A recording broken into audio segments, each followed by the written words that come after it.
So in the previous video, we talked about the relationship between the equilibrium constant Ka and a solution's acidity. In this video, we'll do the same thing for bases. So just like acids undergo an acid dissociation reaction, bases undergo this base dissociation reaction where we produce the conjugate acid and we produce hydroxide. And this reaction we've defined before as the base dissociation reaction, and it's governed by a Kb, which is equal to products over reactants. Right? So this is an equilibrium constant that's really similar to the Ka we learned about in the previous video. The difference being is that we now have a product of hydroxide, not hydronium.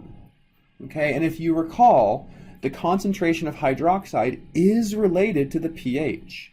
So we know that as the concentration of hydroxide increases, so if we have an increase in hydroxide, this corresponds to a decrease in the concentration of hydronium, which then corresponds to an increase in the pH. Okay, and if you don't remember this, go back and review the pH and the pOH video.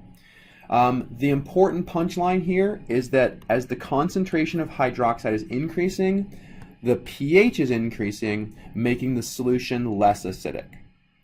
Okay, so if we think about this value of Kb, we should be able to draw the conclusion that as you increase the Kb, we are increasing the concentration of hydroxide because we are increasing the amount of products. Right? Large equilibrium constants mean more products. So as the equilibrium constant increases, so does the concentration of hydroxide, and therefore so does the pH. All right, so what we want to be able to do is to look at a table of these acids and bases and predict what molecule would be considered a good base and what would be considered a poor base. And before we do that, we need to explore the relationship of pKa to pKb and Ka to Kb. Okay, so these values of pKa and pKb are related in the same way that pH and pOH are related. So the pKa plus the pKb is equal to 14. Likewise, Ka times Kb is equal to 10 to the minus 14. Okay, and the reason this is so useful is that if we have an increase in Ka, this must correspond to a decrease in Kb.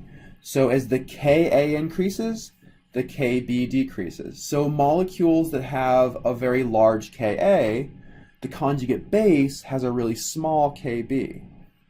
And applying that over here, right, as the pKa increases, so a high pKa corresponds to a smaller pKb.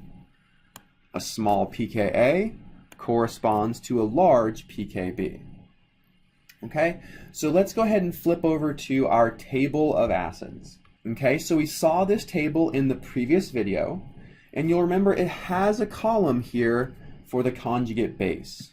Okay, every single acid has a conjugate base, and every single weak acid has a Ka, and therefore the base has a Kb. Now the Ka, or only the Ka and the pKa are listed here, but you need to understand that these values can allow you to calculate Kb and pKb. Okay, so remember, as we move down this table, we are getting to smaller Ka values. So the top of the table, we have large Ka values, which corresponds to stronger acids, and this corresponds to weaker acids.